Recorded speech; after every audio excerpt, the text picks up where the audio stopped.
오늘 우리에게 주시는 하나님의 말씀 룻기 1장 1절에서 5절 그리고 15절에서 19절까지입니다. 먼저 1절에서 5절입니다. 사사들이 치리하던 때에 그 땅에 흉년이 드니라. 유다 베들레헴의 한 사람이 그의 아내와 두 아들을 데리고 모압 지방에 가서 거류하였는데 그 사람의 이름은 엘리멜렉이요 그의 아내의 이름은 나오미요 그의 두 아들의 이름은 말론과 기럐이니 유다 베들레헴 에브랏 사람이었더라. 그들이 모압 지방에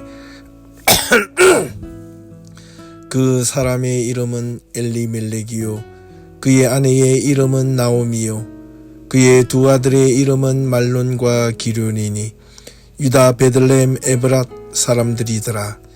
그들이 모압 지방에 들어가서 거기 살더니 나오미의 남편 엘리멜렉이 죽고 나오미와 그의 두 아들이 남았으며 그들은 모압 여자 중에서 그들의 아내를 맞이하였는데 하나의 이름은 오르바요 하나의 이름은 룻이더라. 그들이 거기에 거주한 지 10년쯤에 말론과 기럐 두 사람이 다 죽고 그 여인은 두 아들과 남편 뒤에 남았더라. 15절에서 19절까지입니다. 나오미가 또 이르되 보라 내 동서는 그의 백성과 그의 신들에게로 돌아가나니 너도 너의 동서를 따라 돌아가라 하니 룻이 이르되 내게 어머니를 따라며 어머니를 따르지 말고 돌아가라 강권하지 마옵소서. 어머니께서 가시는 곳에 나도 가고 어머니께서 머무시는 곳에서 나도 머물겠나이다. 어머니의 백성이 나의 백성이 되고 어머니의 하나님이 나의 하나님이 되시리니 어머니께서 죽으시는 곳에서 나도 죽고 거기 묻힐 것이라. 만일 내가 죽는 일 외에 어머니를 떠나면 여호와께서 내게 벌을 내리시고 더 내리시기를 원하나이다 하는지라. 나오미가 룻이 자기와 함께 가기로 굳게 결심함을 보고 그에게 말하기를 그치니라. 이에 그 두 사람이 베들레헴까지 갔더라. 베들레헴에 이를 때에 온 성읍이 그들로 말미암아 떠들며 이르기를 이가 나오미냐 하는지라. 아멘. 안녕하십니까. 박세종 목사입니다. 2024년 5월 22일 수요 말씀 시간입니다. 오늘도 변함없이 우리가 하나님의 말씀을 함께 묵상함으로 인하여 우리의 신앙뿐만 아니라 우리의 삶의 영역까지도 하나님의 은혜가 더욱더 깊이 우리 삶 속에서 임하기를 간절히 소망해 봅니다.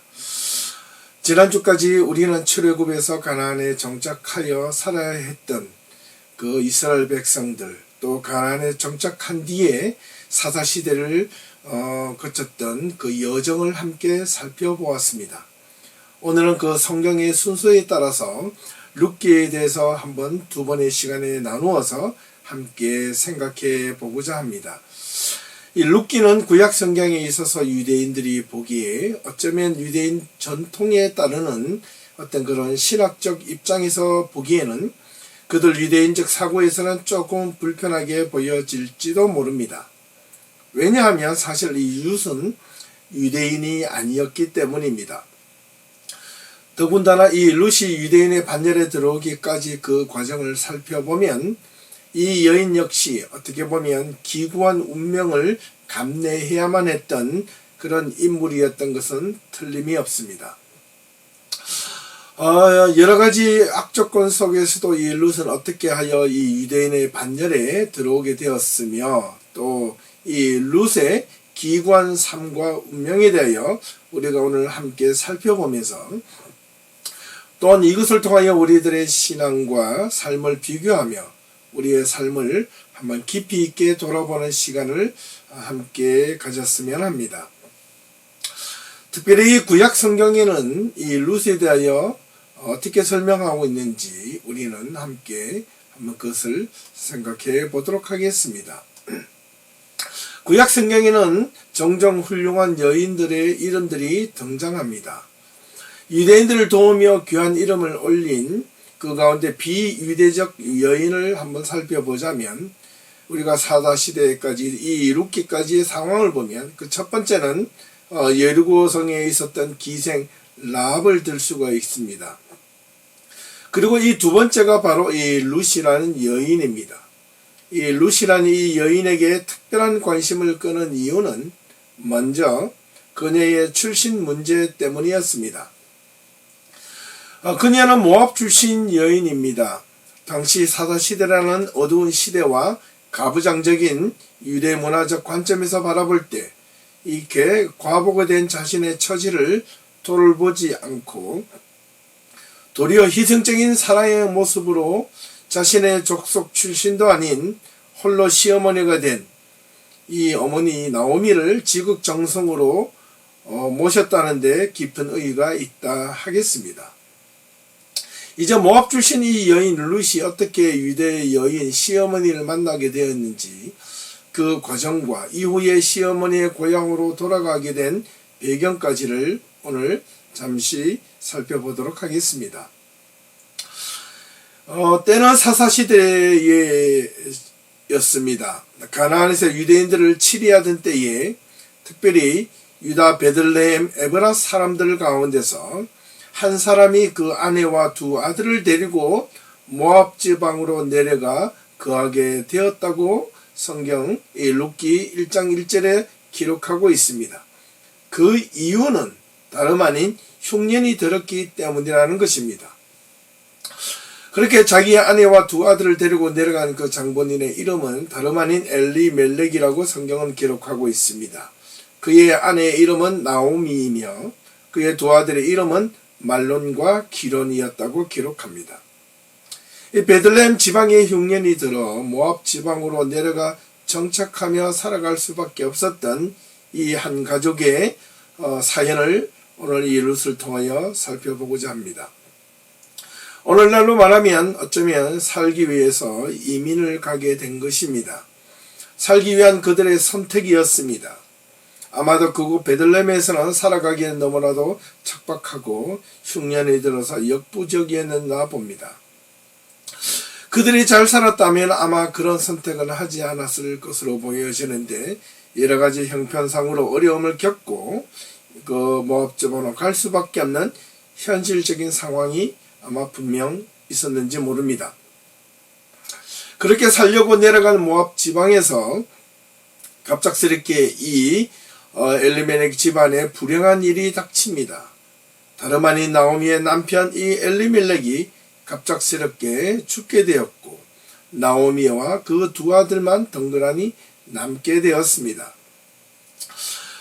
갑작스럽게 왜 이 엘리멜렉이 죽었는지에 대한 성경은 자세하게 기록되어 있지 않습니다. 그러자 하는 수 없이 이 어머니 나오미와 두 아들은 그곳에서 남아서 살아갈 수밖에 없었습니다. 그래도 어머니 나오미는 두 아들을 위하여 그곳에 살던 모압 여인을 아내로 맞이하게 됩니다. 이 말론의 아내는 오늘 본문에 나오는 주인공인 모압 여인 룻이라면 이 두 번째 이 기론의 아내는 오르바였습니다.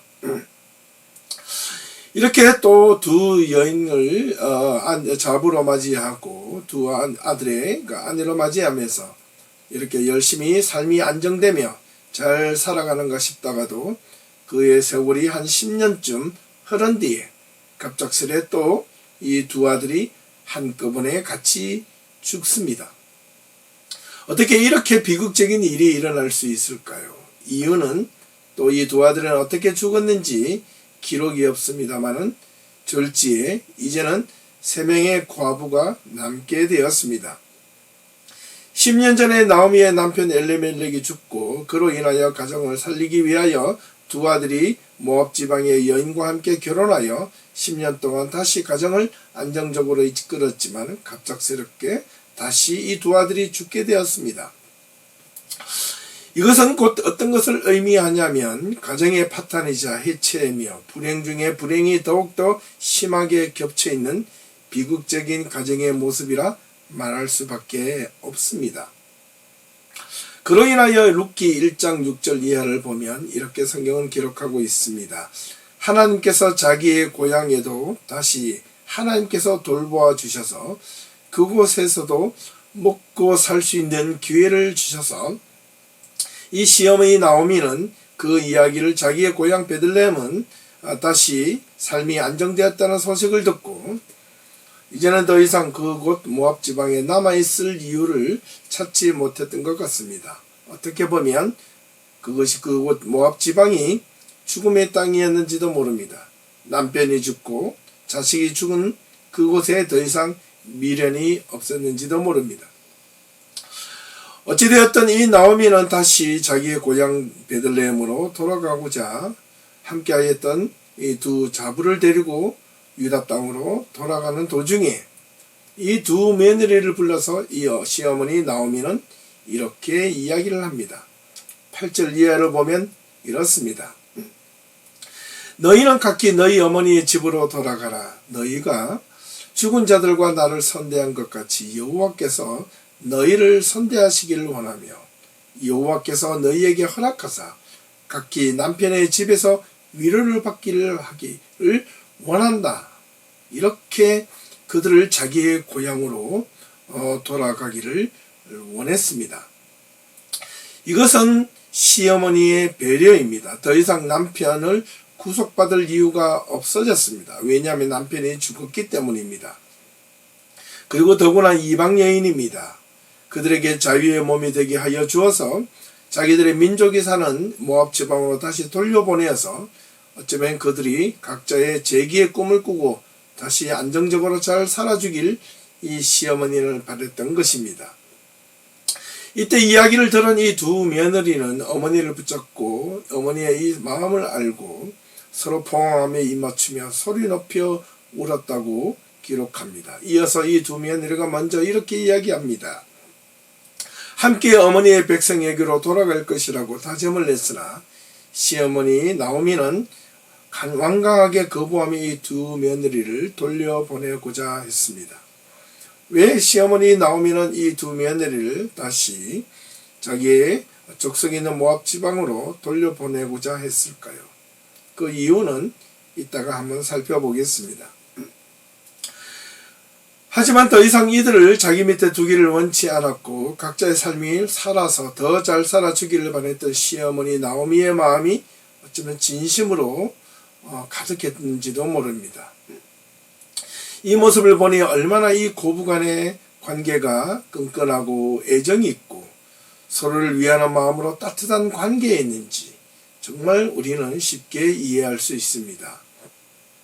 시어머니는 이 두 자부를 진심으로 사랑하는 마음이 감겨 있고 또 이 두 며느리 이 룻과 오르바도 시어머니를 진심으로 좋아하며 따랐던 것 같습니다.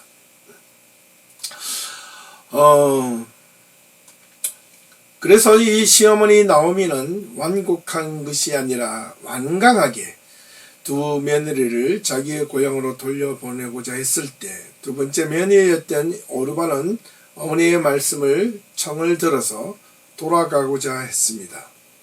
하지만 첫째 며느리였던 이 룻은 오히려 더욱더 시어머니보다 완강하게 시어머니에게 매달립니다. 시어머니 나오미는 롯을 떼어놓으려 또 한번 강권하여 돌려보내고자 했지만은 롯은 그 이야기를 들으려 하지 않습니다. 15절을 보니까 시어머니 나오미가 롯에게 이렇게 이야기합니다. 내 동서는 그의 백성과 그의 신들에게 돌아가나니 너도 너의 동서를 따라 돌아가라 라고 또 한번 이렇게 권유하고 강권합니다. 그럼에도 불구하고 이 룻은 너무나도 완강합니다. 이미 그녀는 자신의 남편 말론이 죽고 난 뒤 평생 시어머니 나오미를 모시며 죽을 때까지 함께 살려 했던 것 같습니다. 그래서 16절 이하를 보니까 룻은 자신 보고 어머니를 떠나라. 이제 더 이상 말하지 말라라고 간청합니다. 그리고 그 유명한 오록이 이제 이렇게 남깁니다. 어머니께서 가시는 곳에 나도 가고 어머니께서 머무르시는 곳에서 나도 머물겠나이다. 어머니의 백성이 나의 백성이 되고 어머니의 하나님이 나의 하나님이 되시리니 어머니께서 죽으시는 곳에서 나도 죽어 거기에 묻힐 것이라. 만일 내가 죽는 일 외에 어머니를 떠나면 여호와께서 내게 벌을 내리시고 더 내리시기를 원하나이다라고 다짐을 하였던 것입니다. 그래서 이 유명한 말이 참 중요하게 회자되기도 합니다. 이쯤 되니 더 이상 나오미는 첫째 며느리 룻을 거부할 명분이 없어져 버렸습니다. 그렇게 룻이 죽을 때까지 자기와 함께 하겠다는 결심을 들은 뒤 둘째 며느리 오르바는 돌려보내고 첫째 며느리 룻과 함께 가던 길을 계속 재촉하여 고향 베들레헴까지 돌아오게 된 것입니다. 자, 여기까지의 모습이 오늘 우리가 함께 보고자 하는 첫 번째 내용입니다. 여기서 우리는 두 가지 이들의 삶과 신앙의 모습을 한번 정리해 보고자 하는 것입니다. 우선 첫째, 사실 이 신명기에는 이 유대인들에게 율법으로 이방 여인과는 결혼을 해서는 안 된다고 금지하고 있습니다. 이들이 이런 유대교 신앙에 관한 법을 잊어버렸는지 아니면 모압 지방에 들어가서 살아갈 수밖에 없기 때문에 어쩔 수 없이 자기의 남편 엘리멜렉이 죽고 어머니 나오미는 이 두 아들을 위하여 어쩔 수 없이 모압 여인과 결혼시킬 수밖에 없었는지는 분명하지는 않습니다. 하지만 그 이면을 자세히 살펴보면 아마 추측으로는 어쩔 수 없이 선택 가운데 하나가 이들을 결혼시킬 수밖에 없는 상황이었는지 모릅니다. 앞서 언급한 대로 그 한 가지 대표적인 예가 나오미의 남편 엘리멜렉이 그 가정을 이끌어가는 가장이었는데 갑자기 그곳에서 죽게 되자 그 가정을 이끌어갈 사람이 두 아들에게 주어진 것입니다. 이 두 아들에게 빨리 결혼을 시켜야 되겠다는 어머니의 마음에 그 당시 모압 지방에는 이 유대 여인을 찾아보기 힘들었는지도 모릅니다.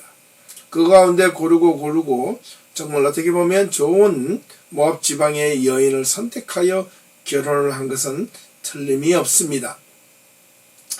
그래서 이 모압 지방에서 결혼한 이 두 아들이 점차 어머니를 모시고 안정적으로 살고 있다가 10년 뒤에 그 아들마저 갑작스럽게 어떤 이유로든지 정확히 밝혀진 바는 없지만은 갑작스럽게 또 죽게 되었던 것입니다.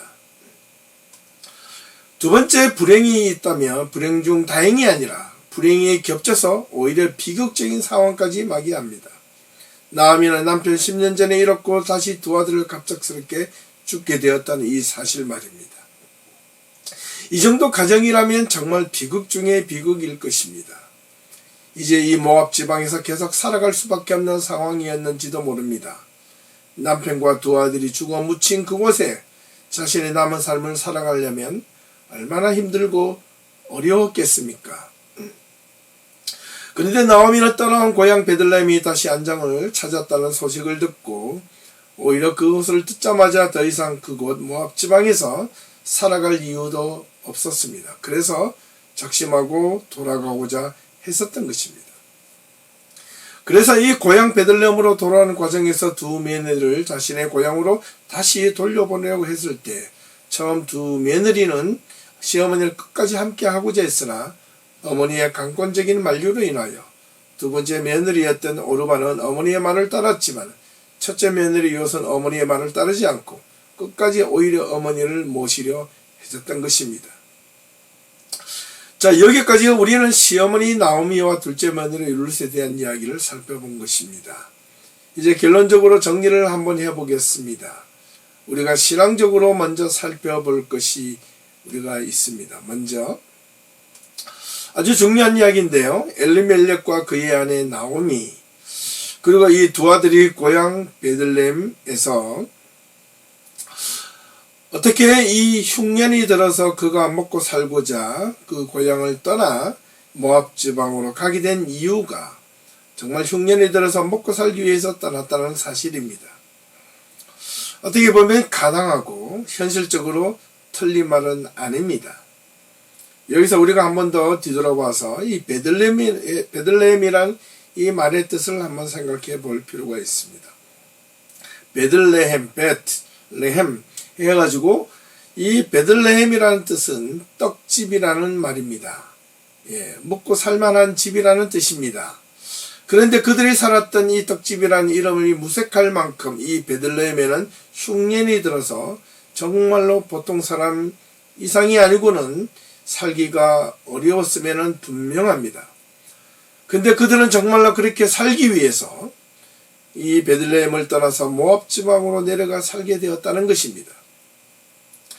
어쩔 수 없는 선택이라고 여러 번 말씀드린 바가 있습니다. 흉년을 만난 이들은 당장 그들의 삶을 채워주고 배를 채워줄 떡이 필요로 했기 때문에 그들은 내려갈 수밖에 없었습니다. 이것이 현실입니다. 사실입니다. 이러한 사실 앞에서 우리는 또 하나의 현실적인 문제를 한번 만나볼 수 있습니다. 그것은 바로 신앙에 대한 문제입니다. 이들은 신앙과 삶 둘 중에서 먹고 살아가기 위해서 삶의 형편 때문에 베들레헴이라는 삶의 터전을 버리고 공동체 또는 신앙 공동체가 있는 그곳까지도 떠나야만 했던 그들의 현실적인 삶을 또는 신앙적인 관계를 간과했습니다. 이 말은 어떤 말이냐 하면 그곳에서 양식을 구할 수는 있을지는 몰라도 어디요? 모압 지방에서 그러나 그들의 삶의 정신적인 지주였던 신앙까지는 어쩌면 지키기에는 역부족이었는지라도 모릅니다. 모압과 암몬신을 섬기는 그곳이 말입니다. 그것은 곧 무엇을 의미하는가? 신앙의 위기를 초래하거나 그것을 맞이했다는 내용입니다. 특별히 신명기 23장을 보면 하나님께서 모압 족속을 이스라엘 총회에 들어오지 못하게끔 아주 엄격하게 금지하고 있는 이유를 생각해 보면 좋겠습니다. 그런데 이 엘리멜렉은 이 가정은 수많은 다른 지역이 있었음에도 불구하고 이 모압 지방을 선택하게 된 이유는 아마도 이 베들레헴 지방에서 가장 가까운 이방 지역이 바로 이 모압 지방이었던 것 같습니다. 그곳에 가면 먹고 살아갈 수 있는 당시 풍요로운 거처가 그들의 눈에 보여졌는지도 모르겠습니다.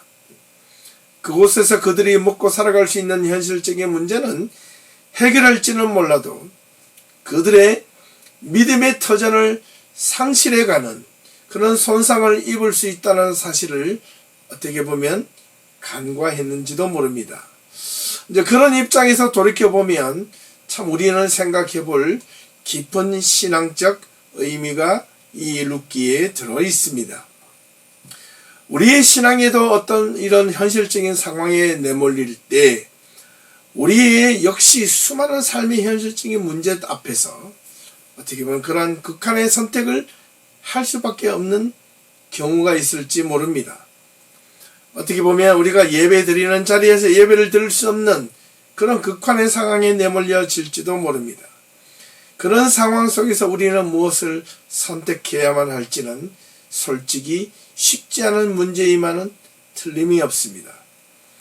삶의 현실과 신앙이 함께 가면 아무런 문제가 없겠지만 삶의 현실적인 문제와 신앙의 문제 이 둘 중에 하나를 선택해야만 상황에 놓여졌을 때 과연 우리는 어떤 것을 선택할 가능성이 있겠습니까? 저 역시 목사라도 솔직히 말씀드리면 신앙이 이 엘리멜렉 가정처럼 이렇게 삶의 현실적인 문제 앞에서 엄청난 위기가 있을 때 정말 믿음을 끝까지 고수하기란 결코 쉽지 않았을지도 모릅니다. 여러분은 어떻게 생각하십니까? 솔직한 마음, 그 선택이 현실적인 선택이 아닐까 감히 생각해 봅니다. 그곳에 가서 만약 엘리멜렉이 죽고 두 아들이 그렇게 쉽게 그렇게 죽을 줄 알았더라면 이 엘리멜렉과 두 아들, 이 나오미조차도 아무리 배고프고 힘들어도 아마 베들레헴은 떠나지 않았을 것입니다.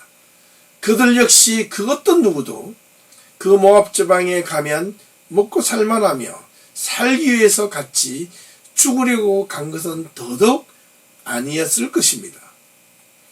그런데 참 놀라운 사실은 그렇게 죽음이 그들을 기다리고 있을 줄 누가 알았겠습니까? 그렇게 죽을 바에야 그냥 자신이 고향에서 죽고 말지. 그렇지 않았겠습니까? 이방 땅에서 허무하게 그런 아무런 의미도 없이 그렇게 쉽게 죽어갈 줄 알았다면 절대로 모압으로 가지 않았을 것입니다. 그렇습니다. 우리의 삶과 우리의 신앙의 선택도 바로 그러합니다.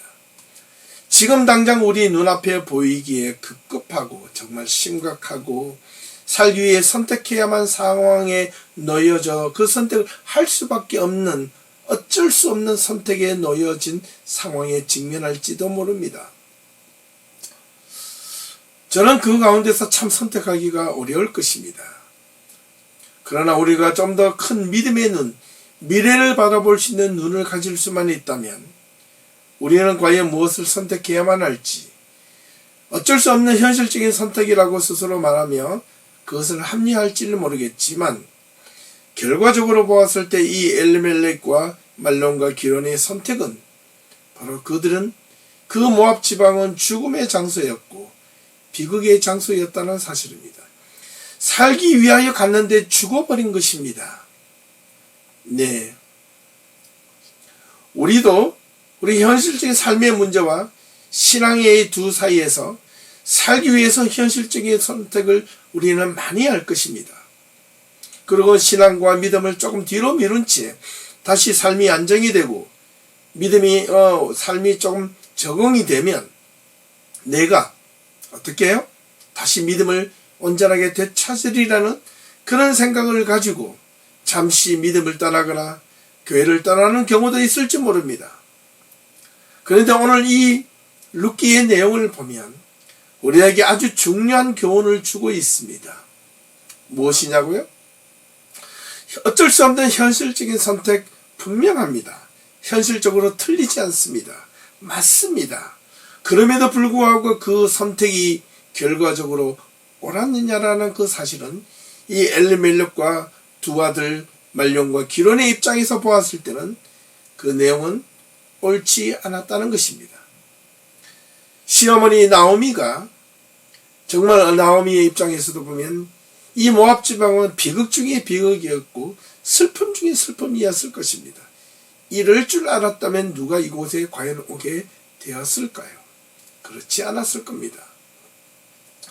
자, 그런데 이제 나오미는 왜 이 남편과 두 아들을 모두 잃어버리고 왜 다시 고향인 이 베들레헴으로 돌아가고자 했을까요? 이 룻기 1장에 나오는 내용은 이러합니다. 우리가 앞서 잠깐 제가 말씀을 드린 바가 있는 것처럼 고향 베들레헴이 다시 삶의 안정을 찾고 먹고 살만한 그런 여유가 있는 도시가 되었다는 그 이유를 듣게 되었습니다. 그래서 돌아가고자 했던 것이지만은 저는 약간 이 시각을 좀 다르게 생각하고 싶습니다. 앞서 여러 번 언급하였지만 더 이상 이 나오미는 이 모압 지방에서 더 이상 있을 이유가 없어졌습니다. 그곳에 있어도 그렇고 베들레헴으로 돌아가도 어차피 먹고 살아갈 수는 있었는지도 모릅니다.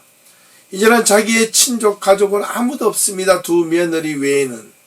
그래서 그 두 며느리를 자기 고향으로 자기 족속으로 돌려보내고 혼자 남은 상태로 자기가 고향으로 돌아가고자 했던 이유는 어쩌면 이 나오미의 마음속에는 자기가 살기 위해서 이곳 모압까지 찾아왔지만은 그 살기 위해서 찾아온 그 이면에는 하나님을 향한 회개의 마음이 있었는지도 모릅니다. 자신의 마음은 이제는 어떻게 보면 자기 남편이 묻혀있는 모압, 두 아들이 묻혀있는 모압에서 그냥 끝까지 죽었을지도 모릅니다. 그러나 왜 그곳을 떠나고자 했을까요? 그것은 바로 하나님을 향한 마음의 돌이킴이라고 저는 생각하고 싶습니다. 그리고 여기서 한 가지 더 재미있는 사실은 이 나오미는 자기의 고향 베들레헴으로 돌아가는 중에 두 자부를 더 이상 그곳에 함께 할 수 없었던 것입니다. 저는 여기서 정말 좀 냉정하게 한번 생각해 보고자 합니다.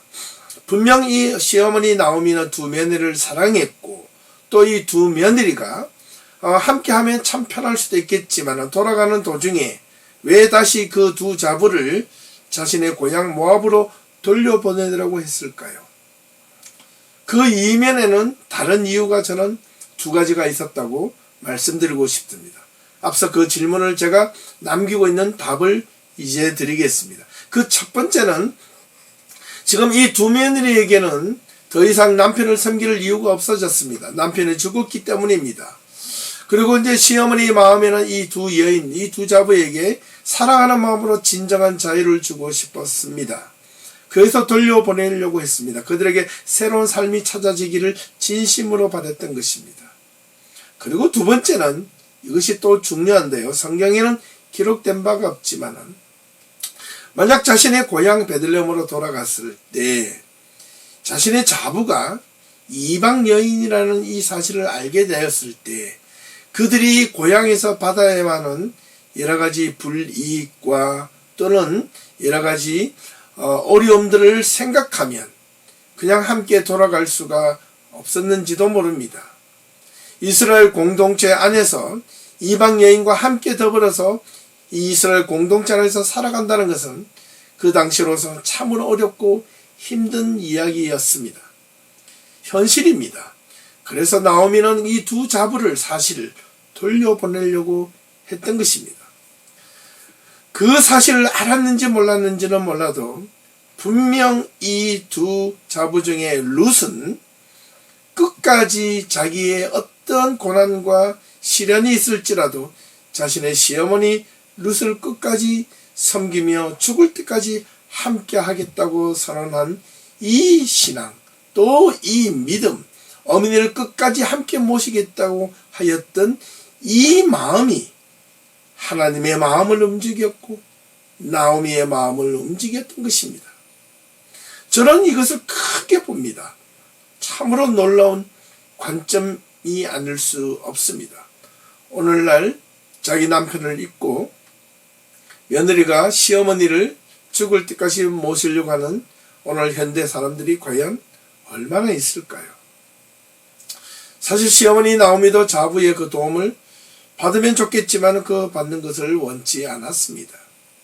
하지만 끝까지 이 룻은 자기의 시어머니 이 나오미를 모시려고 했던 이 마음이 얼마나 가력하고 지극정성이었는지 하늘도 감동하고 사람들도 감동을 했던 것입니다. 하나님도 마음이 움직여졌고 시어머니의 마음마저도 움직이게 된 것입니다. 우리에게도 이러한 믿음과 신앙이 어쩌면 필요하지 않을까요? 사랑하는 예배교회 성도 여러분, 바로 우리들이 신앙과 삶이 어떤 갈림길임에서 우리의 신앙과 삶의 선택이 어떠해야 하는지를 오늘 말씀을 통해서 잘 들었으리라 생각합니다.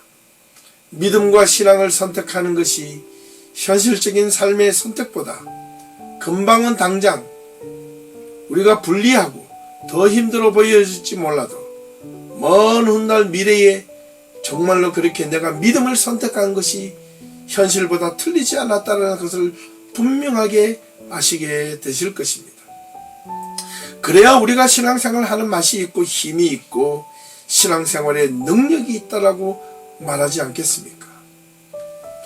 바라기는 우리의 현실 삶의 어려운 가운데서도 우리 예비교회 모든 성도님들은 주일 예배를 열심히 참석하시고 하나님의 말씀을 깊이 묵상하시고 하나님을 선택하는 데 주저하지 마시길 바랍니다. 지금 당장 눈에 보이는데 신앙보다도 현실적인 문제가 급하여 주일 예배도 빠지고 또 우리의 삶의 문제로 인하여 여러 가지로 어려움을 더 현실에 집착하게 된다면 어떻게 보면 우리가 더 큰 어려움을 경험하게 될지도 모릅니다. 사랑하는 예비교회 성도 여러분, 우리의 삶의 문제와 신앙의 문제 둘 사이에서 함께 가면 아무런 문제가 없겠지만 이 둘 사이에서 우리가 하나를 선택해야 한다고, 먼저 우선적으로 선택해야 한다고 했을 때 저는 당당하게 담대하게 저와 여러분 우리 모두가 먼저 신앙을 끝까지 선택하고 신앙 가운데서도 우리의 모든 삶의 문제를 포기하지 않고 함께 해결해 나갈 수 있으면 참 좋겠습니다.